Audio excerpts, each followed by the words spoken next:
Thân chào cả nhà, không nên xem chùa đâu đó. Nhớ đăng ký, like, comment để ủng hộ team nha. Ngày tận thế đến. Thành phố ngập nước.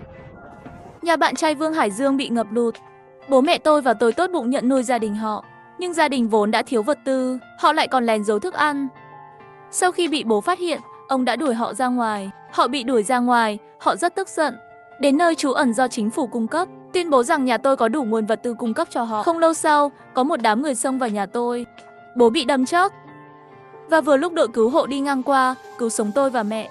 Phía sau tôi đánh. Nghe nói là gia đình bạn trai phản bội chúng tôi. Nhưng chúng tôi không thể làm gì nếu không có vũ khí. Vật tư bị cướp, mẹ tôi và tôi muốn sống. Phải di chuyển thi thể để đổi lấy vật tư. Cuối cùng mẹ, bởi vì khi vận chuyển thi thể bị nhiễm virus cũng đã đi rồi. Và cuối cùng tôi chất cóng trên đường đi tìm đồ tiếp tế. Mở mắt lại lần nữa, tôi đã trở lại 1 tháng trước ngày tận thế. Lúc này tôi đang ở trên xe buýt. Hôm nay là cuối tuần. Vương Hải Dương mỗi cuối tuần đều đến thăm tôi. Vì vậy, tôi đã đi xe buýt vào sáng sớm, đến nhà ga chờ anh ta. Vương Hải Dương, hận ý gọi tên anh ta. Tôi và Vương Hải Dương có thể nói là thanh mai trúc mã. Bố mẹ tôi và bố mẹ Vương Hải Dương đều quen biết nhau, sống trong cùng một khu phố, cùng một tòa nhà. Hai gia đình luôn có mối quan hệ tốt đẹp. Nhà tôi ở tầng 12, nhà Vương Hải Dương ở tầng 5. Sau khi xuống xe buýt, tôi liếc nhìn thời gian. Vương Hải Dương hẳn là sắp đến rồi. Bây giờ tôi không dám gặp Vương Hải Dương. Tôi sợ mình không khống chế được sẽ rớt anh ta. Đây không phải là tận thế. Rớt người thì phải ngồi tù. Tôi đã bắt xe trở về trường học. Tôi đóng gói tất cả mọi thứ và mang chúng trở về. Gọi điện thoại cho mẹ, cho họ biết số xe tôi về nhà. Sau khi lên tàu cao tốc về nhà, lúc này điện thoại của Vương Hải Dương gọi đến. Tôi trực tiếp cúp máy, kéo đèn số của anh ta. Sau khi ra khỏi ga đường sắt cao tốc, tôi đã thấy bố mẹ đến đón tôi. Tôi kìm nén cảm xúc và theo bố mẹ về nhà. Sau khi vào cửa, nhìn thấy đồ đạc trong nhà, trong mắt có chút hoài niệm. Ánh mắt mẹ nhìn tôi, hỏi, làm sao vậy? Mới đi ra ngoài 1 tháng. Không nhớ nhà trông như thế nào nữa à? Mũi tôi hơi chua. Phải, con gần như quên nhà chúng ta trông như thế nào rồi. Ôi, có chuyện gì vậy? Không khóc, không khóc. Bố vừa cất vali đi, quay trở lại, nhìn thấy tôi muốn khóc có chút đau lòng. Có chuyện gì vậy? Ở bên ngoài gặp chuyện gì sao? Có phải Vương Hải Dương bắt nạt con không? Bố mẹ, con có chuyện rất quan trọng muốn nói với hai người. Làm ơn hãy tin lời con nói. Chuyện gì đã xảy ra? Bố thấy tôi trông nghiêm túc. Trong lòng không thể giải thích được, có chút hoảng sợ. Tôi nhìn bọn họ chậm rãi mở miệng nói, con sống lại rồi. Hơn 1 tháng nữa, tận thế sắp đến rồi. Tận thế, sống lại. Mẹ có chút nghi ngờ, có phải tôi đã nhìn thấy thứ gì đó lộn xộn không? Phải, con đã sống lại. Theo con nhớ có lẽ là giữa tháng 5. Thế giới bị bao quanh bởi một màn sương mù dày đặc. Trong sương mù còn có một sinh vật không rõ. Sinh vật này sẽ tiến vào cơ thể thông qua đường hô hấp. Tôi đen kiết trước ở tận thế, tất cả mọi thứ trong cuộc sống hơn 4 năm kia. Nói với bố mẹ, tôi lặng lẽ chờ đợi. Bố mẹ tôi đã tiêu hóa hết những gì tôi nói. Những gì con nói đều là kinh nghiệm kiếp trước của con sao? Tôi gật đầu. Niên Niên, con đã chịu khổ rồi. Mẹ, con ổn. Đó là chuyện của kiếp trước. Chúng ta đời này đã biết trước chuyện tận thế. Có sự chuẩn bị, nhất định có thể bình an. Sống cho đến khi thế giới mới đến. Niên Niên, con nói, còn hơn 1 tháng nữa là sương mù đến. Vậy thì chúng ta phải chuẩn bị sớm hơn. Mẹ nhìn bố và nói, anh đi lấy sổ tiết kiệm của nhà chúng ta ra, xem bên trong có bao nhiêu tiền. Bố nghe vậy liền đi vào phòng, lấy một cái hộp ra. Mẹ nhận lấy hộp, mở ra, bên trong có ít tiền mặt, mấy chiếc thẻ ngân hàng, 2 cuốn sổ đỏ và một vài giấy tờ. Ngoài ra còn có một hộp gỗ nhỏ. Niên Niên, số tiền trong 2 sổ tiết kiệm này cộng lại tổng cộng có khoảng 1,28 triệu. Con xem có đủ không? Bố mẹ, hai người có tin những gì con nói không? Hai người không sợ con là nói dối hai người sao? Tôi hơi ngạc nhiên, không ngờ bố mẹ lại tin tôi. Con lấy hết tiền của gia đình để tôi chuẩn bị vật tư. Bố mẹ đều tin lời con. Cho dù con thật sự lừa chúng ta thì sao? Cha con và mẹ chỉ có một đứa con gái là con thôi. Mọi thứ trong nhà sớm muộn gì cũng là của con. Nói xong mẹ lại lấy ra một cái vòng tay. Chiếc vòng tay này là ba của con năm xưa tặng cho mẹ. Nói là ngọc lục bảo. Cũng không biết có phải thật không. Nếu nó thực sự nghiêm trọng như con nói thì hiện tại chúng ta phải mua rất nhiều thứ. Số tiền này trong nhà cũng không biết có đủ không. Chiếc vòng này giữ lại cũng vô dụng. Hay là đem đi bán đi? Tôi nhận lấy vòng tay, suy nghĩ cẩn thận. Trên vòng tay khắc 2 đám mây như ý. Vòng tay này kiếp trước mẹ cũng tặng cho tôi. Đáng tiếc, vào năm thứ 3 của thời kỳ tận thế, bị một cô gái giàu có cướp đi. Vào năm thứ 4 của thời tận thế, tôi đã gặp cô gái giàu có đó. Tôi thấy trên tay người phụ nữ đó có hình xăm đám mây, lúc đó tôi cảm thấy rất quen. Bây giờ nhìn thấy đám mây như ý trên vòng tay, tôi có một ý tưởng táo bạo trong đầu. Tôi đeo vòng tay lên tay. Tôi cầm con dao hoa quả trên bàn lên, rạch một đường lên cổ tay. Con làm gì vậy? Đừng làm chuyện ngu ngốc. Họ nói xong liền đi tìm hộp sơ cứu. Bố mẹ, chờ lát nữa. Vòng tay nứt vỡ. Trên cổ tay tôi xuất hiện 2 đám mây màu đỏ sặc sỡ. Bố mẹ há mồm nhìn cảnh này. Tôi chạm vào đám mây và nhắm mắt lại, trong lòng thầm gọi. Không gian, khi mở mắt ra xem, bố mẹ mở to mắt, một mặt tò mò nhìn tôi chăm chú. Con có cảm thấy có chỗ nào không khỏe không? Không khó chịu. Con đã từng đọc tiểu thuyết. Người ta nói giọt máu trên mặt dây chuyền ngọc sẽ có không gian. Tại sao của con chỉ có 2 dấu đỏ? Không có gì khác. Ý con là con nghi ngờ rằng dấu đỏ này kết nối với không gian. Vâng, nhưng vừa rồi con đã thử niệm không gian thầm trong lòng, nhưng không có phản ứng gì cả. Nếu không con thử bảo vào.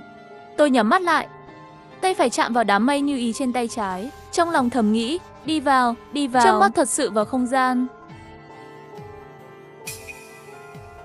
Sống lại trước tận thế 1 tháng. Tôi đá văng tên bạn trai khốn nạn, mang theo cha mẹ điên cuồng mua sắm vật tư. Sau khi vào không gian, tôi nhìn quanh.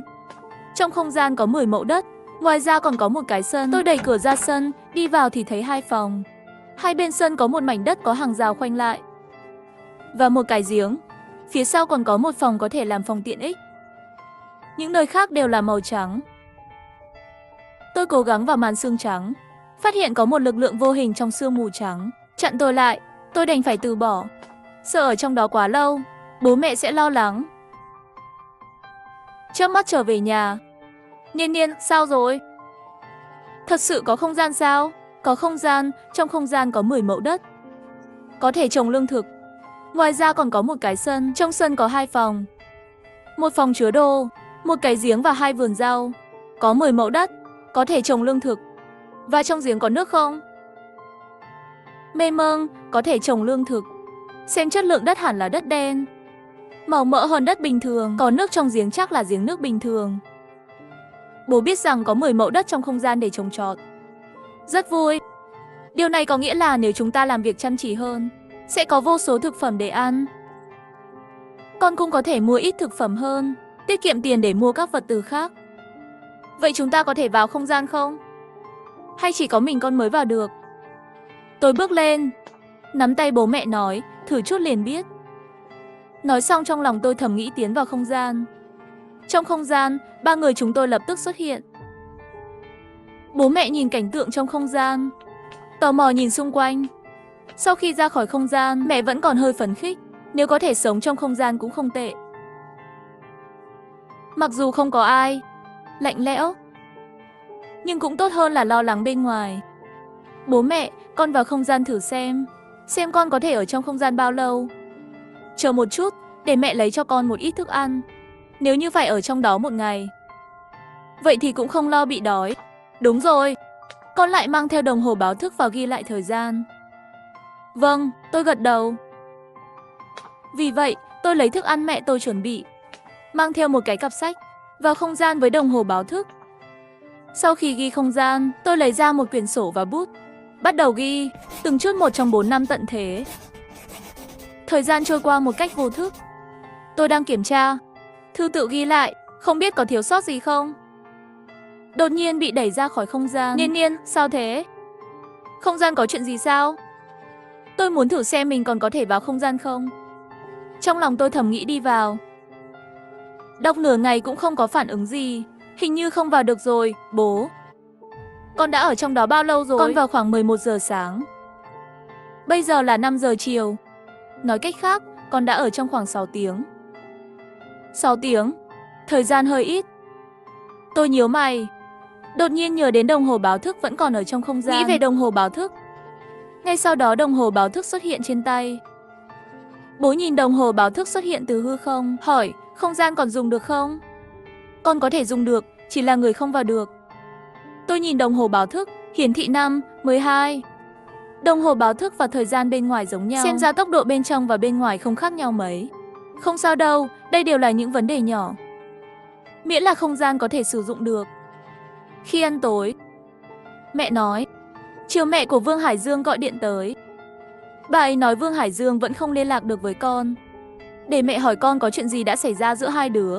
Mẹ đã nói gì với bà ta? Con nói gia đình họ đời trước đã rớt cha con. Làm sao mẹ có thể cho bà ta sắc mặt tốt? Mẹ trực tiếp nói Vương Hải Dương không xứng với con gái của mẹ. Bảo họ đừng liên lạc với con nữa. Như vậy có được không? Họ có tìm đến cửa không? Đừng lo lắng, ngay cả khi họ tìm đến tận cửa, vẫn có bố mẹ ở đây. Sau bữa tối, chúng tôi ngồi trong phòng khách, thảo luận làm thế nào để sắp xếp công việc chuẩn bị hơn 1 tháng này. Bố mẹ, khu nhà ở của chúng ta chất lượng rất tốt. Chỉ cần lắp lưới chống trộm và kính cường lực. Sau đó lắp cửa chống trộm vào cửa chính. Ít nhất có thể giữ an toàn cho đến khi trận động đất xảy ra. Được rồi, vậy bố ở nhà chuẩn bị sửa sang lại căn nhà. Con và mẹ đi ra ngoài mua sắm. Vậy thì cửa hàng tạp hóa trong nhà chúng ta không mở nữa. Đến lúc đó con sẽ cất hết mọi thứ vào không gian trước. Sau đó bán cửa hàng để đổi lấy tiền. Ban đầu, bố mẹ muốn lấy danh nghĩa cửa tiệm tạp hóa để mua ít gạo, bột mì hay gì đó. Sau này nghĩ lại thấy không ổn, loại hàng hóa nhập vào này đều có dấu vết. Nếu thiên tai đến, quốc gia có thể tìm thấy.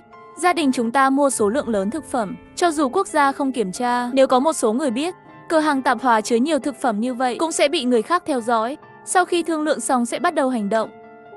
Vẫn còn sớm, mới 7 giờ tối. Tôi theo bố mẹ đến cửa hàng tạp hóa. Tôi sử dụng tâm trí của tôi để đặt tất cả mọi thứ trong cửa hàng vào trong không gian. Sáng hôm sau, mẹ và tôi lên tàu cao tốc và đi đến thành phố bên cạnh. Bố thì ở nhà sắp xếp việc sửa chữa nhà cửa. Con phải bán cửa hàng để đổi tiền. Thiên tai sắp đến. Tôi có không gian, mang theo bố mẹ điên cuồng tích trữ vật tư. Sau khi tôi và mẹ đến thành phố Lâm, tôi đã đặt phòng trong một khách sạn nhỏ trong nửa tháng. Sau đó chúng tôi tách ra. Tôi đi thuê nhà kho, mẹ đi chợ bán sỉ lớn nhất. Tôi tìm thấy một nhà kho xa xôi. Sau khi thuê nhà kho, tôi đến chợ bán sỉ để gặp mẹ tôi. Mẹ dẫn tôi đến một cửa hàng bán đồ ăn. Ông chủ, gạo này bán thế nào? Loại này 270 tệ một túi.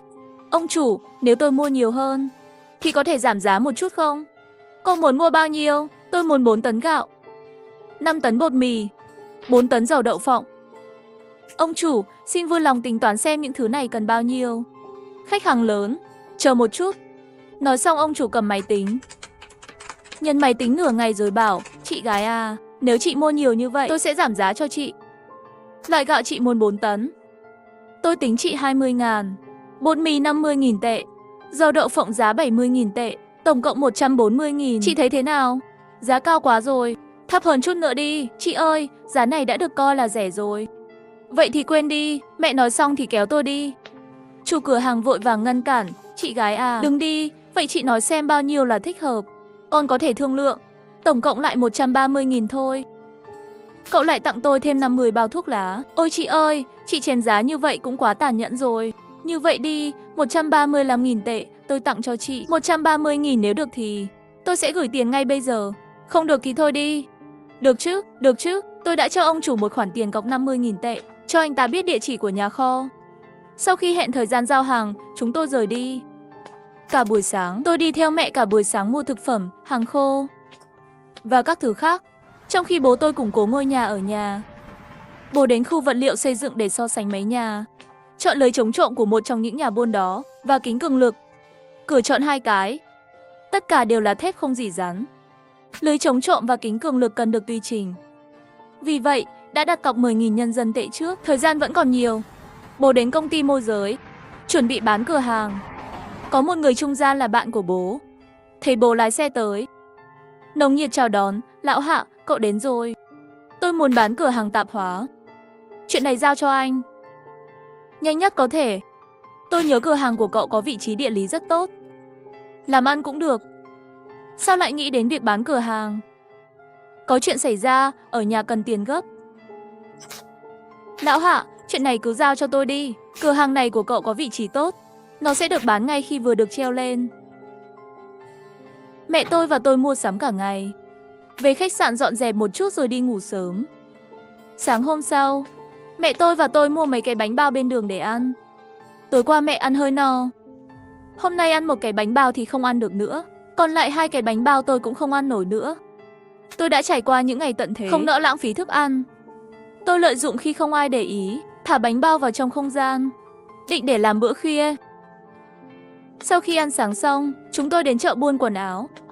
Đồ lót, quần lót nữ mua 1.000 cái. Quần lót nam mua 500 cái.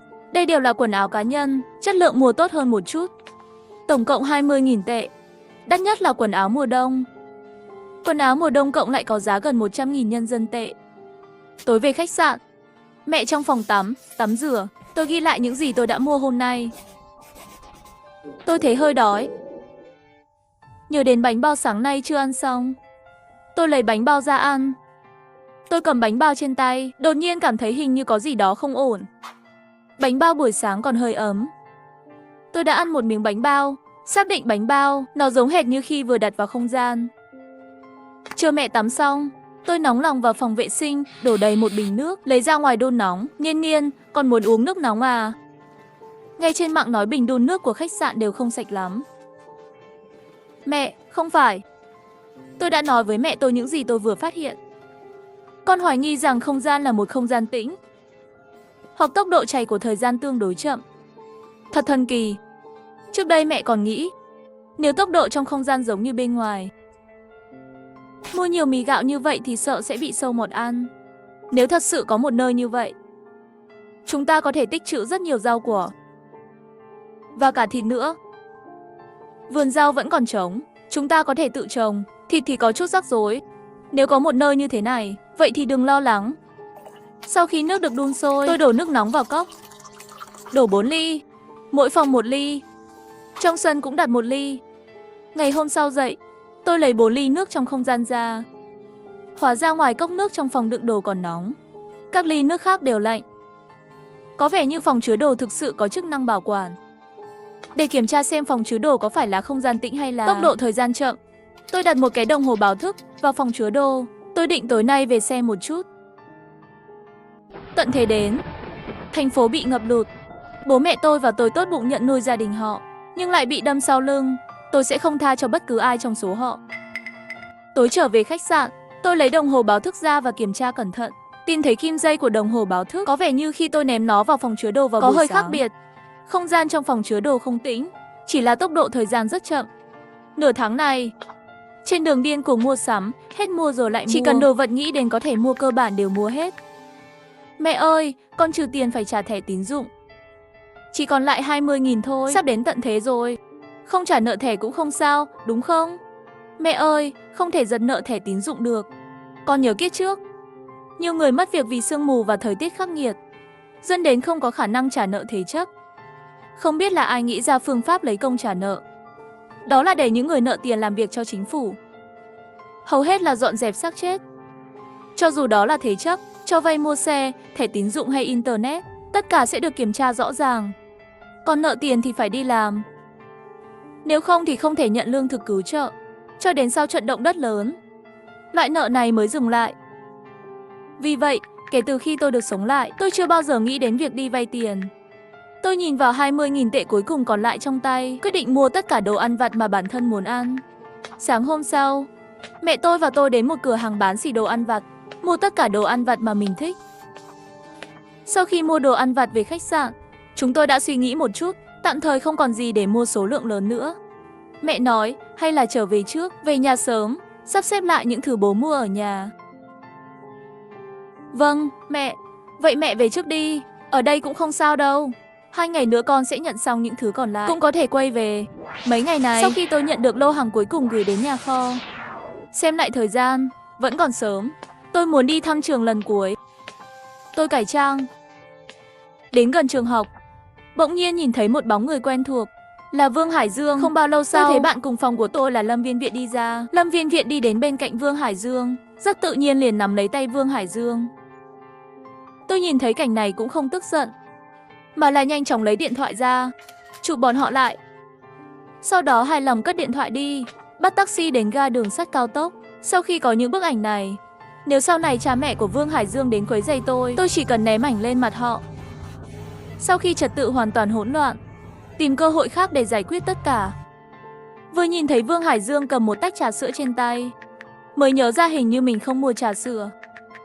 Tôi mở điện thoại ra đặt hàng bột trà sữa. Về đến nhà thì thấy phòng khách đầy đủ các loại đồ đạc đã đóng gói xong. Mẹ vẫn ở bên cạnh mở chuyển phát nhanh về rồi à? Đồ đạc đã nhận xong hết chưa? Mê mơn, xong rồi. Những gì sắp xếp trong phòng khách, tôi thu tất cả vào không gian. Sau bữa tối, tôi nằm trên sofa, nhắm mắt lại, sử dụng ý thức để xem những gì trong không gian. Bây giờ chỉ còn thiếu hạt giống và cây giống. Trước đây đã thảo luận với bố rồi. Không gian có 10 mẫu đất, mấy miếng đất trồng lúa, mấy miếng đất trồng cây ăn quả, 2 mảnh đất trong sân để trồng rau. Cánh đồng trong không gian không phải là cánh đồng lúa, không thể trồng lúa, nhưng có thể trồng cao sản. Sáng hôm sau, tôi và bố đi mua hạt giống. Sau khi mua hạt giống lại đi mua một ít nông cụ. Ngoài ra còn có các loại dụng cụ nông nghiệp. Chờ bố trở về liền cầm điện thoại di động tính toán. Niên, bố vừa tính xong. Bây giờ chúng ta chỉ còn 90.000. Vậy thì đừng động vào số tiền này, giữ lại sau này trả tiền điện nước đi, vài năm sau trận động đất lớn. Sau này còn có khi cần dùng tiền, bố đừng tiêu hết ngay lập tức. Nhìn thấy ngay tận thế càng ngày càng gần. Tối nay sau khi ăn cơm xong, bố tôi nhìn tôi với vẻ mặt do dự. Có chuyện gì vậy? Niên, ngày mai sương mù dày đặc sẽ đến. Bố muốn gọi cho cô của con. Tôi đã nghe về người cô này. Bố mẹ của bố mất sớm. Bố có một em trai và em gái. Em trai làm quản ngục trong tù. Em gái thì gả đi xa. Sau khi kết hôn năm 23 tuổi thì không quay lại nữa. Vì vậy, tôi chưa bao giờ gặp người cô đó. Bố sẽ nói gì với họ? Không phải con nói sương mù sẽ đến sao? Nó có xuất hiện vào sáng sớm không? Bố sẽ gọi cho họ sớm hơn vào buổi sáng. Bảo họ đừng ra ngoài là được rồi. Bố và em của bố chưa bao giờ liên lạc nhiều. Giờ bố đột nhiên gọi cho cô, bảo cô đừng ra ngoài. Bố nghĩ cô sẽ nghĩ gì? Bố tôi há miệng, cuối cùng thở dài một hơi không nói gì nữa. Càng nhìn bố, tôi lại càng thương ông, nhưng vẫn không thể mềm lòng. Tôi không vĩ đại như vậy, không có khả năng cứu người khác. Ích kỷ cũng được, vô tình cũng được. Cả đời này tôi chỉ muốn bảo vệ gia đình mình. Mẹ không có phiền não này. Mẹ tôi được bà ngoại nuôi lớn. Bà tôi mất khi mẹ tôi 16 tuổi. Sáng hôm sau, bên ngoài trời mưa tầm tã. Người đi bộ dưới lầu vội vã. Mọi người đều bận đi làm, đi học. Không hay biết chuyện tận thế sắp đến. 1 giờ 50 phút tôi đứng bên cửa sổ nhìn xuống lầu dưới. 1 tiếng sau, mặt đất bắt đầu xuất hiện làn sương trắng. Ban đêm đến như thường lệ, không có bất kỳ thay đổi nào. Tôi trở lại giường và ngủ say. Khi mặt trời mọc, làn sương trắng đã che phủ hết các tầng dưới tầng 6. Toàn bộ bị che lấp. Sau khi ăn sáng xong, tôi gọi cha mẹ ra phòng khách. Ba mẹ, từ ngày mai chúng ta phải rèn luyện thân thể. Tập bắn cung và chế tạo cung tên. Đây là một thế giới kẻ mạnh sinh tồn.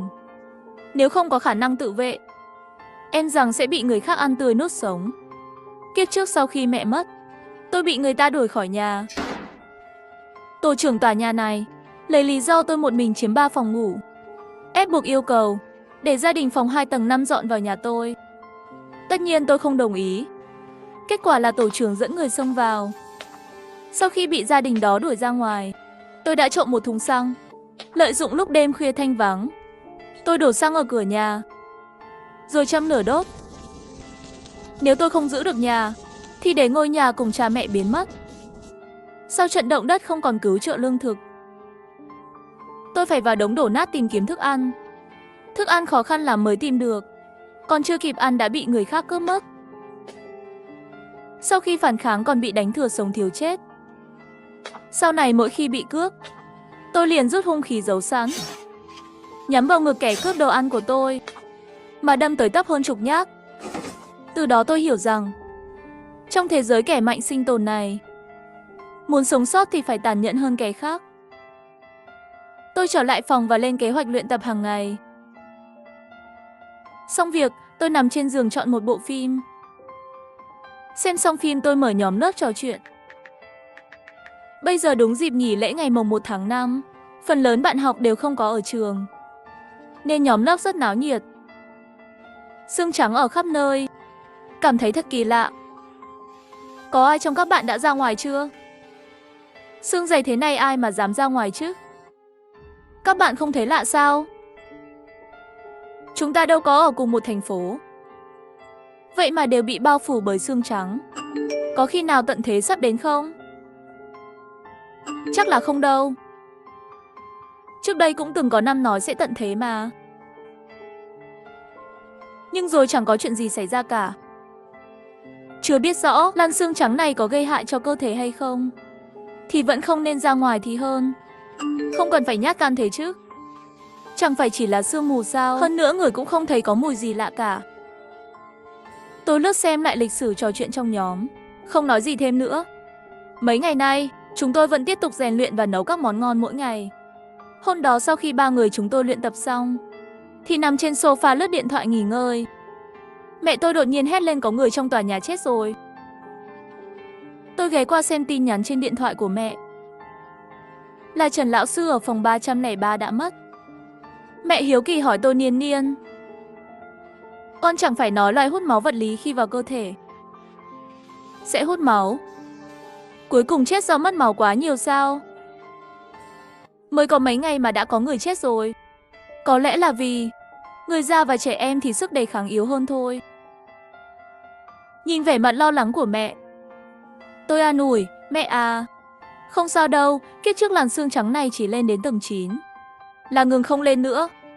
Chỉ cần chúng ta không ra ngoài thì sẽ an toàn. Hôm đó, khi chúng tôi đang luyện theo video học kỹ thuật, thì cửa nhà bất ngờ bị gõ mạnh. Tôi đeo khẩu trang đi ra cửa. Tôi đã lắp thêm 2 lớp cửa. Cửa trong là một tấm thép nguyên khối. Bên ngoài còn có một lớp cửa nữa, phần giữa lớp cửa ngoài có thể mở ra. Tôi mở lỗ quan sát trên tấm thép. Thấy cha mẹ của Vương Hải Dương đang đứng trước cửa. Có chuyện gì vậy, Niên Niên? Con ở nhà à? Cô chú có việc muốn tìm ba mẹ con. Mau mở cửa đi nào, có gì thì nói lẹ đi. Này con bé này, sao lại ăn nói như thế? Lâu không gặp, mà tính khí con lại thay đổi như vậy sao? Tôi lập tức đóng tấm thép lại, rồi khóa luôn lớp cửa trong. Quay lại tiếp tục luyện tập. Cái miệng của con không thể bớt sóc lại được à? Chúng ta đến là để nhờ vào đó. Bây giờ thì sao hả? Chẳng lẽ anh không thấy nó vừa nói gì à? Có ai nói chuyện với người lớn như vậy không? Được rồi, ông kiềm lại cái tính xấu của mình đi. Con tưởng mình là trưởng bối của người ta chắc. Người ta còn không thèm đến xỉa đến con ông nữa là. Nói xong ông ta lại giơ tay lên gõ cửa tiếp. Tôi cảm thấy khá bực mình. Niên Niên, con cứ luyện tiếp đi, để mẹ ra đuổi họ về. Mẹ tôi đeo khẩu trang, mở phần thép ở giữa cửa lớn ra, rồi hỏi họ có chuyện gì. Dù sao thì hai nhà chúng ta cũng sống chung lâu như vậy rồi, chưa từng to tiếng lần nào. Chuyện của tụi nhỏ thì để tụi nhỏ tự giải quyết. Không cần vì mấy chuyện nhỏ như vậy mà hai nhà phải tuyệt giao đúng không? Rốt cuộc các người có chuyện gì? Không nói thì tôi đóng cửa đó.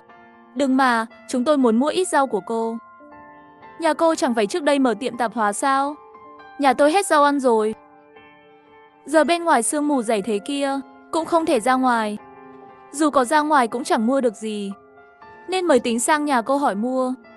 Không có đâu, nhà tôi hồi tháng 3 đã bán tiệm tạp hóa rồi. Giờ trong nhà cũng chẳng còn rau. Các người tìm nhầm chỗ rồi. Nói xong, mẹ tôi liền đóng tấm thép lại. Anh nói xem, nhà họ thật sự bán tiệm tạp hóa rồi à? Dạo này nhà tôi cũng bận túi bụi.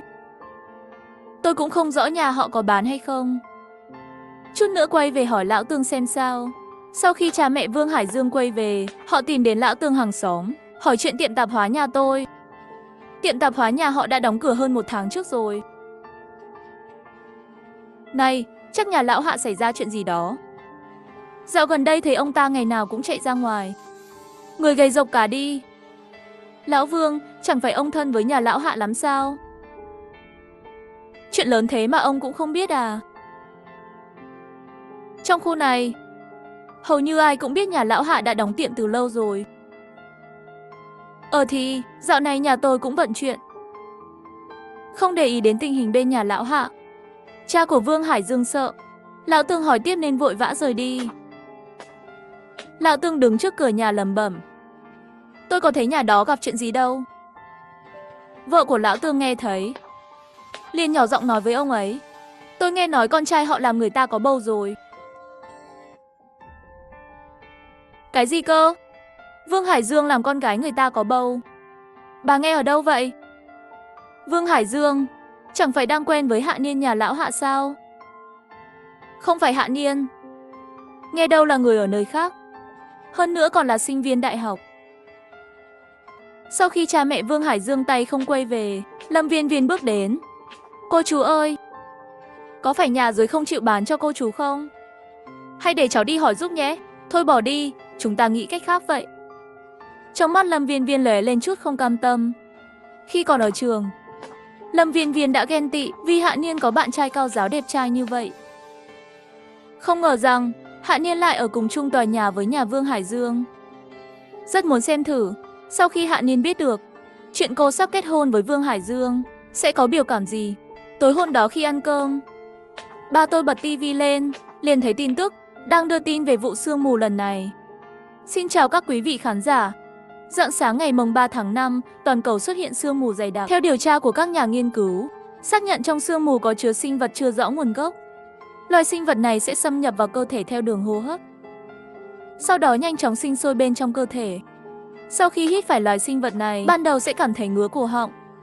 Bên trong cơ thể có cảm giác nóng rất nhẹ. Sau đó sẽ dần dần mất máu quá nhiều mà chết. Hiện các nhà nghiên cứu đang nghiên cứu phương pháp để tiêu diệt loài sinh vật này. Sinh vật này có thể lây qua nước bọt. Mọi người không cần hoảng loạn, giữ gìn vệ sinh môi trường sạch sẽ và giữ khoảng cách với người bệnh. Đồng thời nhắc nhở mọi người không nên ra ngoài, đóng kín cửa sổ. Thông tin vừa công bố, ngay lập tức gây bùng nổ toàn mạng. Lúc này ba tôi mới dám gọi điện hỏi thăm dì. Nghe tin cả nhà dì vẫn bình an mới yên tâm. Sương mù đã kéo dài 5 ngày rồi, trên mạng thường xuyên thấy các tin cầu cứu. Mẹ tôi nhíu mày nhìn điện thoại. Trước đây sao tôi không nhìn ra? Mẹ của Vương Hải Dương lại là loại người khiến người khác ghê tởm như vậy. Sao thế? Tôi ghé lại xem điện thoại của mẹ. Nhà ai còn phòng trống không? Có thể cho nhà tôi thuê được không? Tôi sẽ trả tiền. Mọi người sống cùng một tòa nhà bao nhiêu năm rồi. Nếu nhà có phòng trống thì có thể cho người khác ở nhờ một chút. Vậy sao nhà cô không cho người khác ở nhờ? Tôi cũng muốn lắm, nhưng 3 phòng nhà tôi đã có 6 người ở rồi. Bà chủ tiệm tạp hóa. Dư Dư à, nhà cô chẳng phải còn một phòng trống sao? Có thể cho ở nhờ không? Bà chủ tiệm tạp hóa, cô gái à, nhà cô còn phòng trống không? Nhà chị dâu có phòng trống, có thể hỗ trợ cho ai đang cần ở nhờ đó. Đều là hàng xóm láng giềng cả mà, giờ làm sao đây? Bây giờ trong nhóm ai cũng biết nhà mình có một phòng trống rồi. Mẹ đừng để ý đến họ, cũng đừng trả lời tin nhắn. Có người đến gõ cửa thì cũng đừng mở. Nhà mình không thể cho người ngoài ở. Trong tòa nhà này chẳng có mấy người tốt, không trả lời cũng không được. Chúng ta còn phải sống ở đây vài năm nữa. Không thể làm quan hệ với hàng xóm căng thẳng quá. Bà nghĩ một lúc, rồi lấy điện thoại của mẹ trả lời trong nhóm. Bà con thông cảm nhé. Không phải tôi không muốn cho ở nhờ, mà là lão Hạ hình như đã bị lây nhiễm. 2 ngày nay cứ ho hoài. Tivi chẳng phải nói rồi sao? Sinh vật nguy hiểm này có thể lây lan. Vậy nên mọi người tìm chỗ khác thì hơn. Lão Hạ không sao chứ? Hiện giờ thì không sao cả. Chỉ là có hơi ho chút thôi. Ba sao lại nói mình bị nhiễm bệnh chứ? Sợ gì, nhà mình phòng bị kỳ thế. Chẳng có chuyện gì đâu. Vài ngày nữa, người nghi ngờ hít phải sinh vật hút máu sẽ bị đưa đi bệnh viện điều trị. Đến lúc đó ba có đi không? Có bắt buộc phải đến bệnh viện điều trị không? Không, là tự nguyện. Cả nước nhiều bệnh nhân như vậy, trong thời tiết cực đoan thế này, dù muốn cưỡng chế cũng không làm nổi. Vậy thì tôi không đi là được chứ gì. Chỉ sợ người trong tòa nhà không chịu thôi. Trong mắt họ bệnh nhân như một quả bom nổ chậm. Họ sẽ không chấp nhận sống chung tòa nhà với bệnh nhân. Người trong tòa nhà đều ích kỷ lắm. Kiếp trước cũng từng có người bệnh không đến bệnh viện. Người trong tòa ép họ ra đi. Nào là cắt điện, đổ rác, tạt nước bẩn, đủ mọi thủ đoạn. Cho đến khi đuổi được họ đi mới thôi. Không sao, đến lúc đó cứ nói là không bị bệnh. Chỉ là mấy hôm nay ăn đồ cay nóng nên bị nhiệt thôi. Chỉ còn cách đó thôi. Tối sau khi ăn cơm xong, ba tôi tiếp tục làm công cụ. Tôi thì luyện xạ tiễn bên cạnh. Bỗng nghe thấy có người gõ cửa. Tôi đeo khẩu trang đi đến cửa, mở tấm thép ra. Thấy một người đeo khẩu trang là Niên Niên. Tôi nghe thấy tiếng của Vương Hải Dương. Lập tức đóng thép lại rồi quay người bỏ đi. Niên Niên, là anh đến Hải Dương đây. Em mở cửa một chút. Anh có chuyện muốn nói với em. Niên Niên, ai mà đêm hôm khuya khoắt đến gõ cửa thế? Vương Hải Dương đến làm gì vậy? Con không biết, lúc con thấy thì đã đóng cửa luôn rồi. Vương Hải Dương đứng gõ cửa nửa tiếng đồng hồ. Cũng không ai đáp lại, cuối cùng đành phải rời đi. Sáng hôm sau, tôi bị tiếng mẹ chửi ầm ĩ đánh thức. Tiệm tạp hóa nhà tôi đã đóng hơn 1 tháng rồi. Tin hay không thì tùy. Dù sao nhà tôi cũng không còn gạo. Tôi không biết là tên khốn nào nói ra rằng nhà tôi còn có gạo. Để tôi biết là tôi đập nát cửa nhà nó luôn. Tôi cũng đâu còn nói lão Hạ bị nhiễm trùng. Tôi chỉ nói ông ấy bị ho nhẹ vài hôm nay thôi. Nhà tôi không cho người ở nhờ thì sao chứ? Có giỏi thì đến đập cửa nhà tôi đi. Xem tôi có chém mẹ tụi bay không? Có chuyện gì mà tức giận dữ vậy? Không biết là ai nói trong nhóm rằng nhà mình không muốn cho người khác ở nhờ, nên mới để ba con giả bệnh. Con nói nhà mình tích trữ đồ ăn đầy nhà. Người trong nhóm lại tin thật. Từ tối qua đã liên tục còn tôi hỏi cái này hỏi cái kia. Con nói nhà mình không quan tâm sống chết người khác. Nói nhà mình đáng chết. Tức chết tôi rồi. Mẹ, đừng giận nữa. Vì mấy người không liên quan mà giận, hại đến sức khỏe thì không đáng. Tôi cầm điện thoại của mẹ xem. Lướt lên mãi. Lướt đến đoạn tầm 11 giờ đêm hôm qua. Thấy có một người mới vào nhóm. Chính người mới này là người nói nhà tôi còn gạo còn rau. Cũng là người nghi ngờ việc ba tôi bị nhiễm bệnh. Tôi bấm vào ảnh đại diện xem thử. Không ngờ là Lâm Viên Viên. Lâm Viên Viên sao lại vào được nhóm cư dân? Chẳng lẽ cô ta dọn vào ở nhà Vương Hải Dương? Tôi liền dùng điện thoại của mẹ. Còn cô ta trong nhóm cư dân. Lâm Viên Viên, tôi là Hạ Niên đây. Sao cô lại có mặt trong nhóm cư dân này? Nhà cô không phải ở khu N sao? Chuyển đến đây từ khi nào? Lần trước tôi về trường, thấy cô và Vương Hải Dương đi cùng nhau. Chẳng lẽ cô chuyển vào sống nhà Vương Hải Dương rồi? Cô đúng là không biết xấu hổ. Dụ dỗ bạn trai của bạn cùng phòng, còn dọn vào nhà người ta ở. Chưa gả vào mà đã tham gia nhóm cư dân. Đúng là nhảm nhí. Làm bạn học với cô đúng là xui 8 đời. Rồi cô còn đăng vài tấm ảnh nữa. Những tấm ảnh tôi chụp trước cổng trường trước đây bị đăng lên nhóm. Chủ đề trong nhóm ban đầu là chỉ trích nhà tôi ích kỷ. Lập tức bị chuyển hướng. Gần như mọi người đều chuyển sang bàn luận chuyện giữa Vương Hải Dương và Lâm Viên Viên. Thôi buổi này ai mà chẳng thích hóng đơ ra mơ. Cả nhóm đang hóng chuyện về việc Lâm Viên Viên dụ dỗ bạn trai bạn cùng phòng. Còn Lâm Viên Viên lúc này đang nổi đoá với Vương Hải Dương ở nhà. Anh chẳng phải nói là Hạ Niên không ở trong nhóm sẽ không bị phát hiện sao? Giờ mấy bà cô trong nhóm cư dân đều mắng em là tiểu tam, không biết xấu hổ. Hạ Niên còn đăng lên nhóm lớp nữa. Trong nhóm lớp cũng toàn là nói xấu em. Vương Hải Dương, anh mau lên tiếng đính chính trong nhóm đi. Không thì em sẽ phá bỏ đứa con trong bụng luôn. Muốn phá thì cứ phá. Dù sao anh cũng đâu muốn có con sớm như vậy. Có phải anh vẫn còn thích Hạ Niên không? Chả trách suốt ngày anh đòi dọn đến nhà cô ta. Chắc là muốn gần Thủy Đắc Nguyệt đúng không? Cầm miệng, còn ồn nào nữa thì cuốn xéo khỏi đây. Giờ có bao nhiêu người nhiễm trùng rồi? Thiếu gì cô, thêm cô cũng chẳng sao. Lâm Viên Viên thấy ánh mắt hung dữ của Vương Hải Dương, sợ hãi lẫn tức giận, liền trốn vào phòng. Trước khi ngủ tôi vẫn lướt điện thoại. Thấy trên mạng bảo từ ngày mai sẽ có người đến phân phát lương thực và rau củ. Lúc này mà giao thực phẩm tất nhiên sẽ không phải là miễn phí. Sáng hôm sau khi ăn sáng, Mẹ tôi cũng thấy tin đó.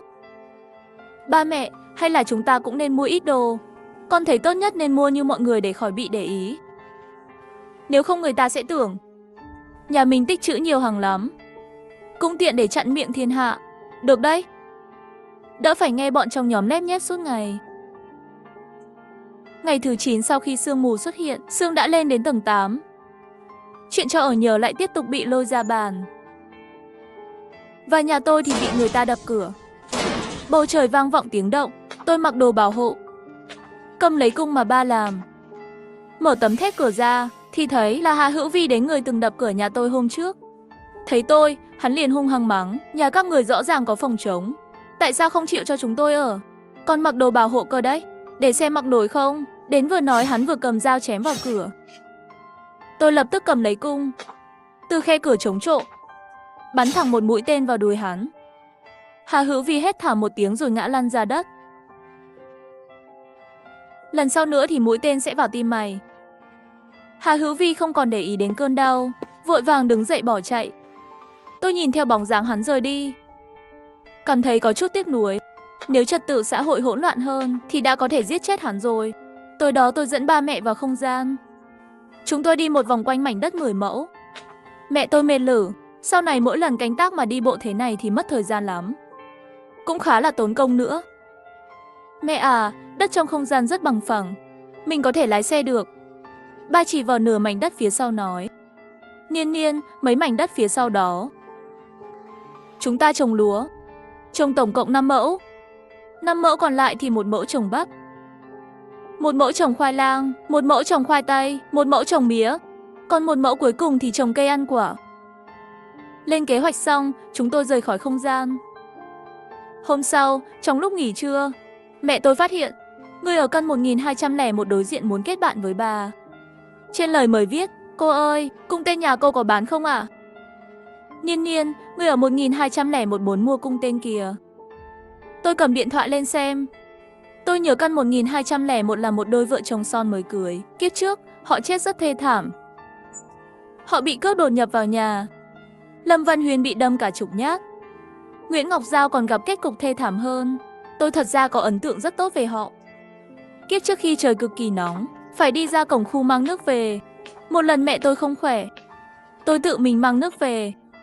Đi được nửa đường thì bị say nắng ngất xỉu. Lâm Văn Huyên và Nguyễn Ngọc Giao vừa hay đi ngang qua, họ đưa tôi nước làm dịu cơn nóng, còn đưa tôi về tận nhà. Lúc đó trật tự xã hội đã rất hỗn loạn. Phần lớn người gặp tình huống như vậy chỉ biết giật lấy bình nước rồi đi. Tôi đã đồng ý kết bạn với họ, thỏa thuận bán cung tên giá 1.000 tệ một cây, tặng kèm 20 mũi tên, bảo hành 3 lần, coi như là trả ơn lần say nắng kiếp trước. Tối hôm đó tôi vừa rửa mặt xong, chuẩn bị đi ngủ, thì nghe thấy tiếng gõ cửa. Tôi mở tấm thép ra thì thấy Lâm Viên Viên đứng bên ngoài. Hạ Niên, cứu tôi với. Cầu xin cậu, hãy cứu tôi. Tôi vừa thấy Lâm Viên Viên liền định đóng tấm thép lại. Vương Hải Dương muốn giết tôi. Hạ Niên, xin cô cứu tôi xin cô đấy. Nghe thấy Vương Hải Dương muốn giết cô ấy, tôi bắt đầu cảm thấy hứng thú. Tò mò hỏi lại, cô và Vương Hải Dương không phải đang ở bên nhau sao? Tại sao anh ta lại muốn giết cô? Sau khi bạn cùng phòng Lâm Viên Viên chuyển vào nhà Vương Hải Dương, thì anh ta lại bắt đầu trò chuyện với con gái chủ tịch công ty mình. Hai người họ gần như là yêu qua mạng. Vương Hải Dương nghĩ chỉ cần vượt qua giai đoạn hiện tại, anh ta sẽ có thể đến với con gái chủ tịch. Nhưng mỗi khi nhìn thấy Lâm Viên Viên ở nhà, anh ta lại cảm thấy đau đầu. Mỗi ngày anh ta chỉ nghĩ cách làm Lâm Viên Viên biến mất. Cho đến 2 ngày trước, Lâm Viên Viên nói cha mẹ cô ấy bị nhiễm ký sinh trùng và qua đời. Ngay ngày hôm đó, Vương Hải Dương đã bắt đầu làm thế nào để khiến Lâm Viên Viên cũng bị nhiễm ký sinh trùng. Mắt Lâm Viên Viên rưng rưng nước mắt, nói rằng cô ấy ở nhà Vương Hải Dương có một phòng riêng. Vì cô ấy đang mang thai, nên dễ buồn ngủ, mỗi tối đều ngủ rất sớm. Hôm nay cũng không ngoại lệ, tôi đã nằm xuống từ 9 giờ tối. Nhưng vì chuyện của cha mẹ nên vẫn còn đau buồn, không ngủ sâu được. Khoảng 1 tiếng sau đó, Vương Hải Dương mặc đồ bảo hộ, lén lút đi vào phòng tôi, muốn mở cửa sổ trong phòng tôi. Lúc anh ta mở cửa, tôi đã tỉnh dậy. Nhìn thấy cảnh tượng đó, tôi lặng lẽ dùng chăn che mũi miệng lại. Đợi đến khi Vương Hải Dương rời đi khoảng nửa tiếng, tôi mới trốn ra ngoài. Hạ Niên, xin cô hãy giúp tôi. Tôi thực sự không cướp bạn trai của cô. Là Vương Hải Dương nói cô đã đá anh ta và mãi không liên lạc được với cô, nên tôi mới ở bên anh ta. Tin nhắn lần trước trong nhóm cư dân cũng không phải tôi gửi, là do Vương Hải Dương gửi. Tôi thật sự đã sai rồi, tôi thở dài rồi nhắc nhở cô ấy. Chẳng lẽ cô không biết có việc thì phải nhờ đến chú cảnh sát sao? Lâm Viên Viên nghe tôi nói thì sững người một chút. Sau đó mặt mày u sầu nhìn tôi không mang theo điện thoại. Thôi vậy, cứ xem như đây là lễ cảm ơn anh ta giúp tôi thoát khỏi một gã đàn ông tồi đi. Tôi rút điện thoại ra gọi cảnh sát. Gọi xong thì bảo cô ấy chờ ở hành lang. Rồi tôi định rời đi. Lâm Viên Viên không chịu. Vừa khóc vừa cầu xin, Hạ Niên, chị là người tốt. Chị có thể ở lại với em một lát được không? Lâm Viên Viên, cô nhầm rồi. Tôi không phải người tốt đâu.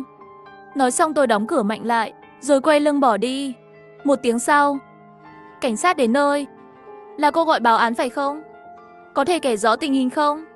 Tôi cũng không rõ lắm chuyện gì xảy ra. Lúc tôi đang chuẩn bị đi ngủ thì nghe thấy có người gõ cửa nhà tôi. Mở cửa ra thì thấy là Lâm Viên Viên. Cô ấy nói có người muốn giết cô ấy, nên tôi mới báo cảnh sát. Tôi nhanh chóng kể lại toàn bộ sự việc. Được rồi, tôi hiểu rồi. Cô về trước đi. Nếu có gì cần, chúng tôi sẽ liên hệ lại với cô. Ngày hôm sau, tôi thấy trong nhóm cư dân, Lâm Viên Viên đã rời khỏi nhà Vương Hải Dương cùng cảnh sát. Vì không có bằng chứng, Vương Hải Dương cũng không gặp chuyện gì. Vậy cũng tốt. Nếu hắn bị bắt thì tôi sẽ không thể tự tay báo thù. Chiều ngày thứ 29 trong sương mù, tôi và bố mẹ đang luyện tập kỹ thuật dao, thì đèn trên đầu bỗng tắt. Bố tôi đi kiểm tra cầu dao điện, thấy cầu dao không có vấn đề gì. Mẹ tôi hỏi nhà đối diện có mất điện không, nhưng không ai trả lời. Tôi nghi có người cắt dây điện nhà mình, nên định ra ngoài xem thử. Tôi mặc đồ bảo hộ rồi ra ngoài, mở cửa hộp điện cạnh thang máy, thì thấy mấy sợi dây điện bị cắt đứt. Tôi đến trước cửa nhà cũ của Nguyễn Ngọc có cửa. Khoảng 5 phút sau, Lâm Văn Tuyên mới mở cửa. Có chuyện gì vậy? Là công cụ đã làm xong rồi à? Nhà anh có lắp camera trước cửa đúng không? Trước đây Nguyễn Ngọc từng tìm tôi mua công cụ. Lúc đó họ không ra ngoài, nhưng lại biết tôi đã dùng công cụ. Tôi đoán chắc nhà họ lắp camera giám sát. Dây điện nhà tôi bị cắt rồi. Muốn nhờ các bạn xem giúp ai là người đã cắt. Được, vào xem đi. Tôi đi theo vào trong, thấy Nguyễn Ngọc Giao đang cầm gậy gỗ. Học kỹ thuật đánh gậy qua tivi, bảo sao lúc này không trả lời tin nhắn. Thấy tôi vào, Nguyễn Ngọc Giao dừng lại hành động của mình. Niên Niên, sao em lại đến đây? Dây điện nhà em bị ai đó cắt mất rồi. Muốn xem camera nhà chị có ghi lại không? Xem ai đã cắt. Ai mà thất đức vậy chứ? Nguyễn Ngọc Giao kéo tôi vào phòng làm việc, mở máy tính trong phòng, truy xuất camera. Tôi nhìn kỹ hình ảnh mà camera ghi lại. Người đó mặc đồ bảo hộ, không thấy rõ mặt. Tôi tải video về điện thoại. Sau khi cảm ơn Nguyễn Ngọc Giao thì về nhà. Về đến nhà, tôi đưa video cho bố mẹ xem. Bố nhìn qua đã nhận ra là ai. Là Hoàng Gia Vượng ở căn 701. Anh ta đi đứng là kiểu như vậy. Một người đàn ông mà đi kiểu hai chân vòng kiềng. Sau khi xác định là Hoàng Gia Vượng căn 701, tôi liền định đi tìm hắn tính sổ, thì bị bố cản lại. Niên Niên, để bố đi. Là bố thì phải bảo vệ các con chứ. Sao có thể để con luôn đứng ra được? Được, vậy thì chúng ta cùng đi. Bố đi một mình con cũng không yên tâm. Tôi lấy ra một cây búa lớn từ không gian, nói: Bố, cầm cái này đi, tí nữa cứ đập cửa thẳng tay. Nhất định phải đập vỡ cửa nhà hắn. Chúng tôi đến trước cửa nhà 701. Bố không nói một lời liền đập cửa. Đập đến mức cửa vang lên ầm ầm. Tôi đứng bên cạnh quay video. Tôi sẽ đăng video lên nhóm cư dân. Giết gà dọa khỉ, phải cho hắn biết mặt. Cứ tưởng nhà tôi dễ bị bắt nạt sao?